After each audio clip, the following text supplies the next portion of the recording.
Et bonjour à tous, on se retrouve aujourd'hui pour une nouvelle vidéo d'analyse fondamentale concernant une stratégie dividende mensuelle. Cette analyse fondamentale va se faire selon les 8 critères qui sont ici sur la gauche, les 5 essentiels et les 3 supplémentaires concernant les dividendes, et nous allons remplir le tableau qui est ici avec la validation des critères qui se trouve ici en haut à droite. Plus les critères seront invalidés, plus nous allons aller vers du rouge, et plus ils seront valides, plus nous irons vers du vert. Mais tout d'abord, commençons par détailler cette stratégie à dividende mensuelle. Et dans cette stratégie à dividende mensuel, vous commencez tout d'abord par définir vos objectifs. Les objectifs d'une stratégie à dividende, c'est d'obtenir une rente, des revenus réguliers et de pouvoir réinvestir sans vendre. Ça, c'est global, commun à toutes les stratégies à dividende. Mais en plus, là, vous allez rajouter pour cette stratégie à dividende mensuel le fait d'obtenir des revenus équivalents chaque mois et d'avoir une gestion des finances qui est facilitée. C'est ce que vous recherchez avec ça. Attention tout de même avec cette stratégie, il y a toujours des points d'attention. Dans les points d'attention, il y en a plusieurs, vous en avez 3 qui sont communs à toutes ces stratégies à dividende, donc la performance et le cours de bourse qui est à faire attention, car effectivement, vous allez prendre de la valeur de l'entreprise en retirant ce dividende, en le donnant aux actionnaires, et donc il faut faire attention à ce que l'entreprise continue à créer de la valeur, à pouvoir réinvestir, à pouvoir faire tout ça. Vous allez avoir la pérennité du dividende, puisque ce dividende, effectivement, c'est pas parce qu'une année, une entreprise a versé un dividende aux actionnaires qu'elle est obligée de en verser à vive aeternam. Donc attention à cette pérennité. Et la capacité de distribution de la société va revenir avec ce qu'on a dit un peu avant. Il faut s'assurer qu'effectivement, ce dividende puisse être versé et que la société va continuer à le verser avec, du coup, c'est pour ça que nous regardons notamment le ratio de distribution ici, qui est important pour savoir à quel point l'entreprise fait attention à sa santé financière et ne s'endette pas pour verser des dividendes aux actionnaires. En plus de ça, du coup, si on prend les caractéristiques pour une stratégie à dividende mensuel, ce qu'on va avoir comme point d'attention qui vont apparaître en plus, c'est le fait que chaque mois, il y a une proportion inégale de sociétés qui versent un dividende. Donc effectivement, dans vos choix de société, vous allez vous retrouver avec moins de sociétés convenables sur un mois. Donc par exemple, sur le mois de janvier, si vous avez très peu de sociétés, il faut faire attention parce que du coup, elles vont peut-être pas vous plaire, elles vont peut-être pas correspondre à vos critères. Et donc du coup, c'est quand même des points d'attention à faire parce que peut-être que dans votre choix de stratégie à dividende mensuel, il faut privilégier de se dire pendant un mois je ne reçois pas de dividende parce que j'ai pas trouvé, ou je reçois moins de dividendes parce que je n'ai pas trouvé suffisamment de sociétés qui m'intéressent par rapport à mes critères. Et la dernière chose à faire attention, c'est la variabilité de la date de paiement du dividende. Alors soit vous pouvez vous baser sur la date de paiement du dividende, soit vous baser sur la date de détachement du dividende. Mais si vous voulez des revenus, c'est surtout la date de paiement du dividende. Et ça, sachez que la société, elle peut la modifier. Ça arrive régulièrement, on le voit. Donc du coup, il faut faire attention aussi à ça. Bien entendu, après, en dernier lieu, vous avez toujours des choix stratégiques à faire et à définir, et ça c'est valable un peu pour toutes les stratégies, que ce soit à dividende et même pas que. Est-ce que vous partez sur du dollar cost averaging, c'est-à-dire verser régulièrement des montants qui eux aussi varient assez peu généralement, après tout ça dépend de votre stratégie, mais en tout cas moyenner, on va dire, que ça soit à la baisse ou à la hausse, peu importe ce que font les cours des actions. Est-ce que vous jouez un peu sur le timing, c'est-à-dire que vous pouvez être sur une stratégie globale DCA sur votre portefeuille, mais jouer sur le timing des entreprises et investir selon des critères sur les entreprises qui sont soit en train de rebondir, soit celles qui ont effectivement moins performé parce que vous estimez que vous allez avoir un prix d'achat qui va être plus faible sur ces valeurs. À vous de voir, où vous pouvez virer cette partie timing et juste faire du dollar cost averaging sur toutes vos actions. Et vous pouvez aussi, d'un point de vue timing, faire en sorte que les dividendes reçus par l'entreprise le mois d'avant arrivent sur l'entreprise qui va verser le mois d'après, et ainsi de suite. Et comme ça, vous réfléchissez pas, c'est de mois après mois que vous investissez sur les entreprises. Voilà. Toute stratégie, tout choix à faire, il y en a plein ici. La durée de vos investissements, bien sûr, privilégiez du long terme au niveau de votre vision globale, mais bien sûr, si vous partez sur du timing ou si vous partez sur des critères d'achat, de vente, il est intéressant effectivement de pouvoir supprimer en fonction des points d'attention et des critères que vous avez, des sociétés qui ne correspondraient plus à votre stratégie à dividende mensuel. Et donc, par contre, au niveau global de votre portefeuille, je vous conseille largement une durée d'investissement long terme. Le PEA, le CTO, est-ce que vous voulez investir que sur des entreprises dont les sièges sociaux sont dans l'Union européenne, ou est-ce que vous pouvez partir du côté des États-Unis normalement avec un CTO? Attention, le CTO, si vous faites des achats-reventes et même sur les dividendes, vous allez payer plus d'impôts que sur PEA ou sur PEA. Tant que vous ne retirez pas d'argent de votre PEA, il n'y a pas d'impôt qui est appliqué. Bien sûr, après, il y a les impôts à la source selon les pays qui versent les dividendes, mais sur le PEA, ce sera que les 17,2% quand vous retirez, alors que sur CTO, c'est les 30% d'imposition. Et enfin, vous allez arriver avec les critères, ça va avec les critères dont on a parlé avant, la sélection d'achat et d'ETF. Alors j'ai mis quand même les ETF ici, je vous avoue qu'il en existe de plus en plus et que je n'ai pas regardé s'il y en a qui répondent soit à une stratégie comme ça, soit à une stratégie de versement d'un dividende sur un mois en particulier. Je ne pense pas trop que vous pouvez faire cette telle stratégie avec des ETF, mais néanmoins, ça peut toujours être intéressant d'investir dans des ETF, au moins pour une autre stratégie. Mais là, c'est surtout une sélection d'actions, et pensez bien à vos critères de sélection d'actions et aussi de diversification. Diversification, c'est est-ce que vous prenez une seule entreprise par mois, 2 entreprises par mois, plus autres critères. Tout ça, c'est à définir. Nous sommes en septembre, je suis donc revenu sur le calendrier des dividendes et j'ai mis tout le mois de septembre au niveau des dates. J'ai mis un filtre sur différents gros pays européens pour essayer de trouver des entreprises éligibles au PEA qui versaient des dividendes, ou au moins qui avaient la date de détachement en septembre, et j'ai pris l'importance des sociétés, vous voyez, les 2 plus grandes qui sont notées sur ce site. Ce qui nous donne ici, vous voyez qu'il y a plusieurs entreprises qui sont notées. Prosus, nous l'avons déjà vu dans une précédente vidéo, et nous allons donc voir STMicroelectronics qui a une date de détachement le 19 septembre pour un versement très peu après le 21 septembre. Total Energy, une date de détachement 2 jours après le 21 septembre et pour un paiement début octobre. Et Ebro Foods, que nous allons voir, il a fait fin septembre pour la date de détachement et début octobre pour la date de paiement. Nous verrons les 2 entreprises avec une début octobre pour la suite.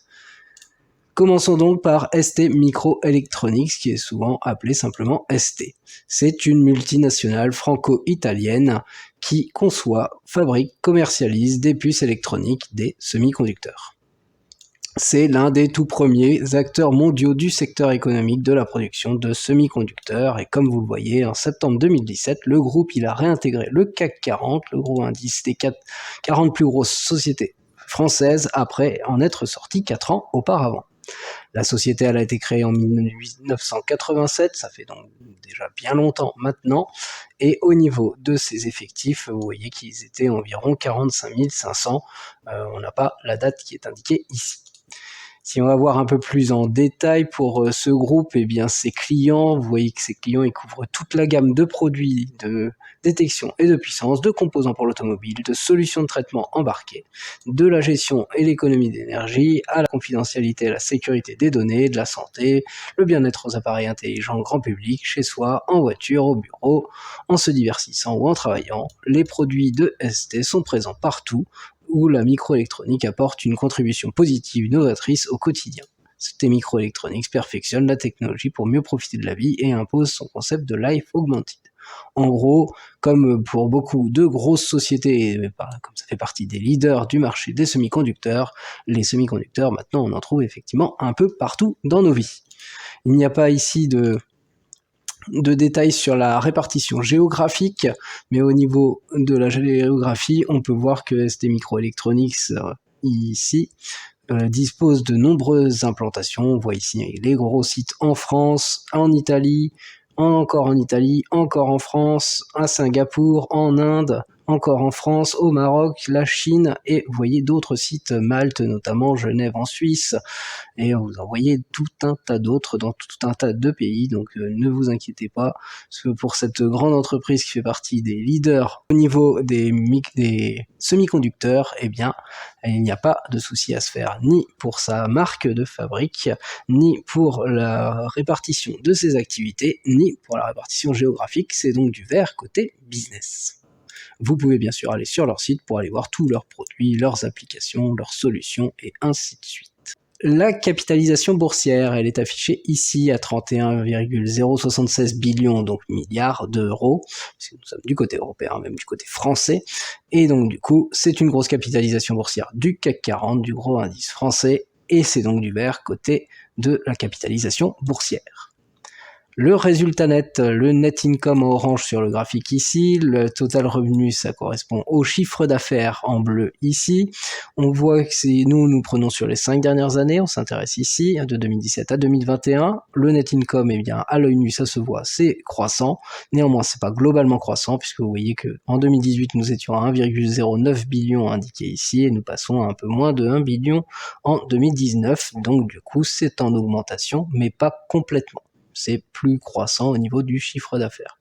Cette augmentation n'est pas complètement, cela donne un critère en vert clair. Si on regarde les perspectives pour la suite, là ici en estimation en orange et en reporté en bleu, ce sont les bénéfices par action, et on voit qu'il y a un gap qui se fait en 2022, donc le bénéfice va largement augmenter, après ça va faire un espèce de plateau jusqu'à 2024, et il devrait y avoir un nouveau gap en 2025, dans tous les cas, cela devrait poursuivre à la hausse, et donc nous devrions effectivement continuer cette tendance plutôt en vert clair. Et du côté du chiffre d'affaires, avec les estimations en violet et le reporté en bleu clair, eh bien vous voyez qu'on va suivre un peu la même trajectoire ici, même si c'est un peu plus linéaire. Le cours de bourse, il s'affiche bien en vert, il est donc haussier. La hausse, elle est même importante, puisque vous voyez 128,61% de hausse sur 5 ans, c'est donc très haussier. Et si nous prenons sur 3 ans, à partir de début septembre, fin août 2019, eh bien, nous avons encore 120,68% de hausse, c'est donc haussier sur 3 ans, haussier sur 5 ans, aucun souci, du vert pour ce critère. Le PE, le PER, l'indice de cherté, ou le ratio cours sur bénéfice, c'est indiqué à 11,09 ici. C'est un indice de cherté qui se trouve dans notre catégorie, qui est très intéressante, qui va de 11 à 17, un indice de cherté qui est peu cher, et c'est un critère que nous mettons en vert clair. Côté dividende, voyons l'évolution du dividende, pas de graphique ici, mais on voit si on prend par 4, puisque ST Microelectronics fait partie des sociétés européennes et même françaises qui versent 4 fois leurs dividendes dans l'année, des dividendes trimestriels, il n'y en a pas beaucoup. Du côté de l'Europe, et donc du coup si on prend par bloc de 4 comme ça, et bien vous voyez que ici nous avons les blocs qui correspondent à l'année 2022 qui sont équivalents à l'année 2021 à peu près, puisque vous voyez que c'est un peu décalé d'un trimestre. Nous étions un peu inférieurs pour l'année 2020 et nous étions équivalents à ce qui est fait en 2021 et 2022 pour les années 2019 et 2018. Du coup, eh bien, ça a fait un bilan qui va de 0,06 x 4 par année à 0,06 x 4 par année entre 2022 et 2018, ce que nous regardons sur 5 ans, et donc ça n'a fait aucune évolution, c'est complètement inchangé. Nous allons donc mettre du jaune pour ce critère, mais vous pouvez presque même le considérer en orange, puisque avec ce non-changement du dividende versé sur ces 5 ans, et si on considère qu'avec l'inflation, eh bien, ce n'est pas la même valeur qui est donnée, eh bien, on pourrait presque considérer que c'est en diminution. Néanmoins, je vais quand même afficher en jaune ce critère et 0% de changement. Le rendement du dividende, il est affiché ici à 0,71%. C'est un dividende qui est inférieur à 1%, néanmoins bien supérieur à 0%, qui se situe dans cette zone qui va de 0 à 1%, qui a le mérite d'exister. C'est un dividende, une zone que nous mettons en orange, puisque ce n'est pas un fort dividende. Associé à ce dividende, le ratio de paiement ici, qu'on appelle aussi ratio de distribution ou la distribution sur le résultat net, ce qui nous intéresse ce sont les 5 dernières années, les chiffres de 2017 à 2021, on peut afficher tout cela, et quand on voit de 2017 à 2021, eh bien ça paraît assez flat. Et effectivement, on voit que tous ces chiffres ici sont bien inférieurs à notre zone des 60%, qui détermine notre zone en vert, où il n'y a pas de problème pour la santé financière de l'entreprise, car l'entreprise garde et réinvestit une bonne partie de ses dividendes pour essayer de continuer de croître. La deuxième société est également une société française qui verse ses dividendes trimestriellement, et il s'agit de Total Energy, anciennement la compagnie française des pétroles puis Total. C'est une compagnie multi-énergie mondiale de production et de fourniture d'énergie, pétrole, biocarburants, gaz naturel, gaz vert, renouvelable, électricité. Elle fait partie des 6 supermajors avec ExxonMobil, Shell, BP, Chevron et ConocoPhillips. Ces activités, elles couvrent l'ensemble de la chaîne de production, de l'extraction du pétrole brut et du gaz naturel à la création de l'énergie. Cela inclut notamment les activités de raffinage et de distribution commerciale. Le groupe Total Energy il est présent dans plus de 130 pays. Du côté de la diversification territoriale, géographique, il n'y a pas de souci. Et elle compte plus de 105 salariés, dont presque un quart sont en France. Total Energy est par ailleurs une entreprise importante dans le domaine de la chimie. Elle exploite cette société 16 000 stations-service dans le monde et 3 500 stations-service sont en France, et tout ça sous les marques Total Energy Contact, Total Energy Access ou Elan. La date de création, vous la voyez, c'est 1924 et donc ça fait très longtemps que Total existe. Et si nous allons voir plus en détail la répartition de son chiffre d'affaires, on trouve tout d'abord pour plus de 40%, le raffinage et la chimie 42,5%. Ensuite, on retrouve tout ce qui est la distribution de produits pétroliers, juste un peu en dessous, 39% du chiffre d'affaires. La génération d'électricité représente 14,9% de ce chiffre d'affaires. L'exploration et la production d'hydrocarbures, 3,6%.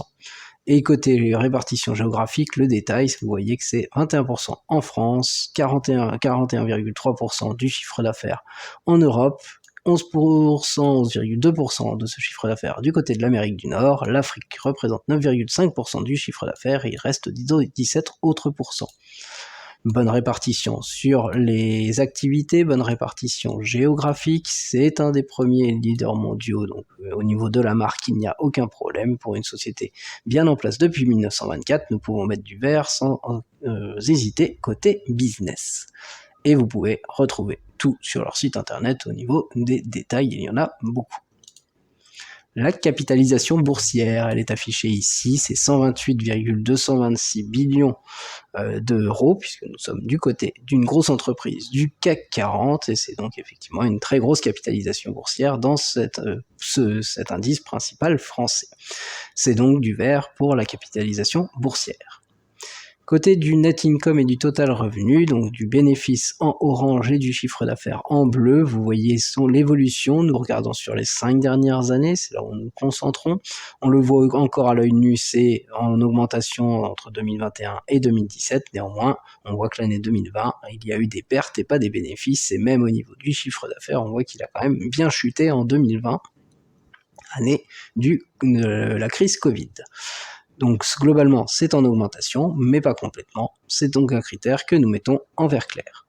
Et pour la suite, regardons le bénéfice par action, les estimations en orange et ce qui est reporté sur les années passées en bleu. On voit une forte augmentation en 2022 avec effectivement maintenant la crise énergétique, notamment avec tout ce qui se passe du côté de l'Ukraine et de l'inflation.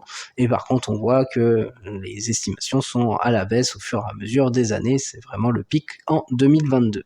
Néanmoins, ça ne reviendra pas en 2025. Au niveau de 2021 et au niveau avant, ça sera toujours plus élevé. Du côté du chiffre d'affaires, avec l'estimation en violet et le reporté en bleu clair, eh bien c'est exactement la même tendance que nous avons avec ce pic en 2022, une redescente, mais une redescente qui reste au-dessus de toutes les années précédentes. Donc du coup, ce vert clair devrait effectivement pouvoir se poursuivre un petit moment, à voir ce qui se passera au moment de la descente. C'est là où peut-être nous repasserons dans une zone davantage neutre pendant une période, à voir si les estimations se confirment. Le cours de bourse s'affiche en vert, mais il apparaît pas très haussier à l'œil nu. Et effectivement, c'est 17,21% de hausse sur 5 ans. Ça fait donc une hausse de moins de 5% par an en moyenne. C'est donc pas non plus une très forte hausse. Et si nous prenons sur 3 ans, à partir du 30 août 2019, nous avons là 12,51% de hausse sur 3 ans, et là encore, c'est moins de 5% par an. Donc que ce soit sur 3 ans ou sur 5 ans, c'est en hausse, certes, mais pas très élevé. C'est donc du vert clair que nous allons mettre pour ce critère du cours de bourse. Le PE, le PER, l'indice de cherté, le ratio cours sur bénéfice, est affiché à 7,04. C'est un indice de cherté qui est très peu cher, qui est dans notre zone inférieure à 10, qui est vraiment la zone de cherté la plus faible et la plus intéressante potentiellement, ce qui en fait un PER que nous mettons dans notre zone verte. Après, attention sur les PE faibles, et bien de temps en temps, c'est effectivement comme on l'a vu là avec les estimations à la baisse, nous sommes sur le pic et ça devrait redescendre, ce qui fait automatiquement remonter le PE si le cours de bourse ne bouge pas. Bien sûr, après, le PE change en fonction des variations du cours de bourse et des bénéfices. Passons côté dividende, et tout d'abord avec l'historique du dividende, nous nous concentrons toujours sur les 5 dernières années, 2018-2022 ici, et c'est en augmentation car nous étions à 2,52 € par action en 2018 pour passer à 2,76 en 2022. Néanmoins, on voit un trou en 2019, une baisse en 2021, donc c'est pas complètement croissant au niveau de l'historique du dividende, mais globalement c'est haussier, c'est donc un critère en vert clair. Le dividende, son rendement, il est affiché ici à 5,38%. C'est donc par rapport bien sûr au cours de bourse actuel, c'est donc un rendement de dividende qui est très intéressant, qui est très élevé, bien au-delà des 3%, et c'est donc du vert pour ce critère. Associé à ce dividende élevé, vous voyez la distribution sur le résultat net, les différents chiffres ici. On voit que dans les années, on va dire normales, le total a l'air d'avoir un ratio de distribution qui est très intéressant puisque inférieur à 60%, quelque chose de maîtrisé pour continuer à conserver du financement pour réinvestir. Néanmoins, il y a eu l'année 2020 avec des pertes et là, le dividende n'a pas été coupé et donc du coup, Total n'a pas hésité à puiser dans ses réserves ou à s'endetter pour continuer à verser son dividende et c'est donc un gros bémol que nous mettons ici. Nous allons donc mettre ce critère en jaune pour ce bémol, c'est donc à surveiller même si ce n'est qu'un bémol. Nous allons du côté de l'Espagne pour la dernière entreprise et il s'agit de Ebro Foods, qui était anciennement Ebro Pulva. C'est l'entreprise leader dans le secteur de la transformation alimentaire espagnole. Ebro Food est le plus grand négociant du monde de riz et le deuxième plus grand producteur de pâtes. La marque Panzani est le leader du marché en France. Si on va regarder dans les détails pour ce premier groupe agroalimentaire espagnol, le chiffre d'affaires par famille de produits se répartit comme suit. Tout d'abord, un peu plus de la moitié, numéro 1 mondial, du côté du riz. Vous voyez toutes les différentes marques qui sont indiquées ici. On retrouve par exemple le Sucru ici, qui est bien connu. Et vous voyez les pâtes alimentaires, sauces et semoules pour 45,9% du chiffre d'affaires, essentiellement marque Panzani et Ronzoni.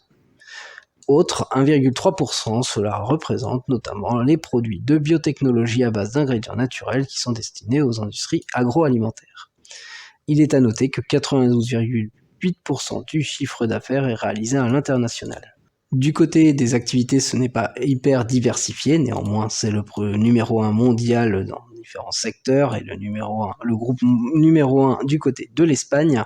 Le chiffre d'affaires est lui bien réalisé pour la plupart à l'international. Nous pouvons mettre du vert pour cette société qui en plus a une date de création qui maintenant date de plus de 20 ans puisque c'est 2001.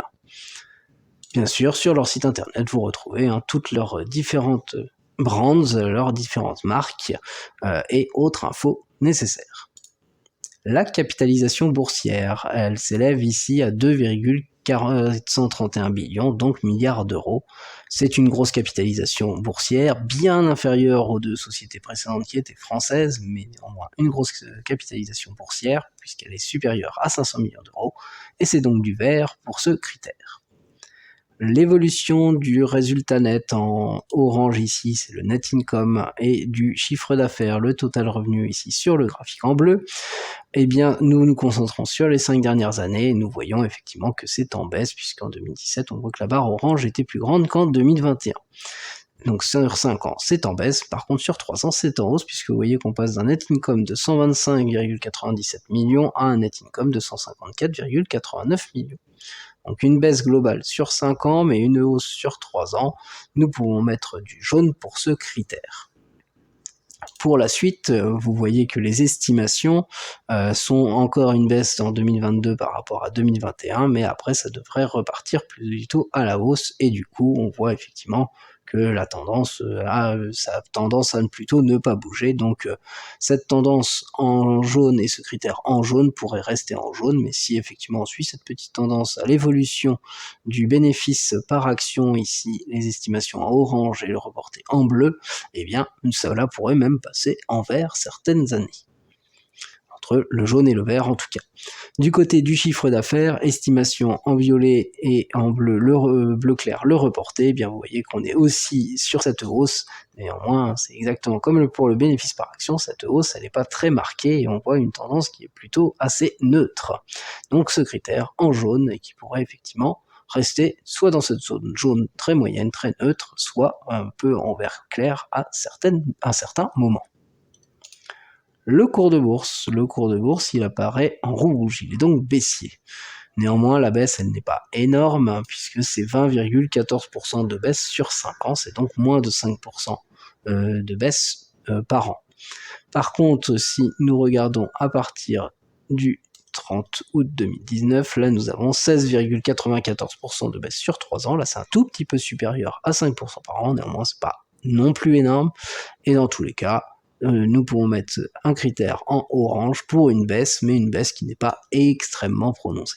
Le PE, le PER, le ratio cours sur bénéfice, et cet indice de cherté, il se situe dans cette zone qui va de 10 à 17, c'est notre zone très intéressante, d'indice de cherté relativement peu élevé, et du coup il est dans le haut de cette zone, et cette zone c'est notre zone en vert clair. Passons côté dividende, et vous voyez l'historique du dividende sur les dernières années. Nous nous concentrons sur les 5 dernières années. Les grands pics ici s'expliquent sur les dernières années par des dividendes exceptionnels. L'entreprise a tendance à verser 3 fois les dividendes par année, pas 4 comme les 2 sociétés précédentes, mais par rapport aux autres sociétés européennes où c'est plutôt 1 ou 2 fois, et bien là c'est plutôt 3, et voire une quatrième fois en décembre avec un dividende exceptionnel, et c'est ce qui explique les gros pics sur certaines années et surtout sur ces dernières années. Dans tous les cas, nous passons de 0,46 € par action en 2018 à 0,76 € en 2022, c'est donc en augmentation, et c'est donc en augmentation seulement globale, pas constante, puisque effectivement il y a ces gros pics pour redescendre après. Donc nous allons mettre du vert pour cette tendance haussière, mais pas complètement et pas tout le temps.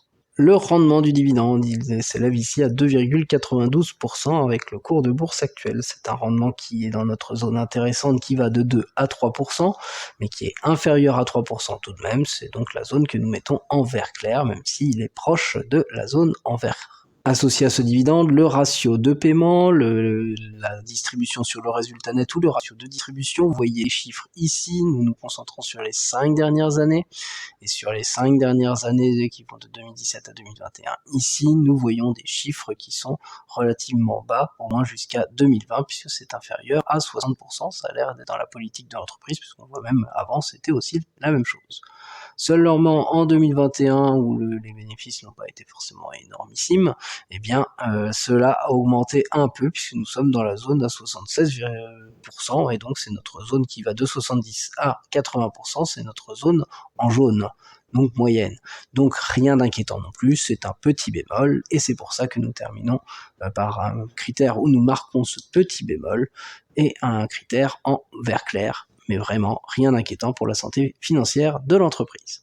Voici donc le bilan pour ces 3 sociétés européennes, 2 françaises et une espagnole, qui versent des dividendes trimestriellement pour les 2 premières et 3 fois par année, avec des fois une quatrième, un dividende exceptionnel pour faire la 4e fois pour la 3e du côté espagnol, et tout cela des dividendes qui sont avec des dates de détachement vers mi-septembre pour les premières, et sauf pour celle espagnole où c'est fin septembre, et des paiements qui sont entre mi-septembre et début octobre. Du côté de ST Microelectronics, qui fait partie du CAC 40, et toutes ces actions bien sûr sont éligibles au PEA, eh bien nous voyons que les 5 critères essentiels sont en vert ou en vert clair, et donc il n'y a vraiment rien d'inquiétant, avec une bonne tendance notamment sur les cours de bourse et sur les résultats. et une tendance qui est plutôt à une société de croissance. Et cette société plutôt orientée croissance, eh bien cela se voit avec les dividendes, c'est pour cela que le rendement notamment est dans la zone plutôt orange, et même que ce dividende n'est pas augmenté, et avec un ratio de distribution pourtant très faible. Donc la société a l'air d'avoir pris une dimension plutôt de réinvestissement plutôt que de versement du dividende, en tout cas pour le moment, ce qui pourrait effectivement bien peser sur, bien jouer en sa faveur sur les bénéfices, les résultats à venir, l'augmentation de tout ça, et donc l'augmentation du cours de bourse. Affaire à suivre. En tout cas, un beau dossier qui apparaît positif. Un autre dossier qui apparaît positif, il s'agit de Total Energy pour la deuxième entreprise. Là par contre, l'évolution du cours de bourse est plus faible, l'évolution au niveau du chiffre d'affaires et du résultat net est plus faible également. Côté dividendes, c'est une société qui en verse beaucoup plus, avec des dividendes en augmentation cette fois, plutôt année après année, et un ratio de distribution plus élevé, même si vraiment rien d'inquiétant sur la santé financière de cette entreprise à dividendes bien connu des investisseurs français, et donc du coup un dossier qui apparaît aussi positif, mais pas forcément tout à fait dans la même catégorie que ST Microelectronics.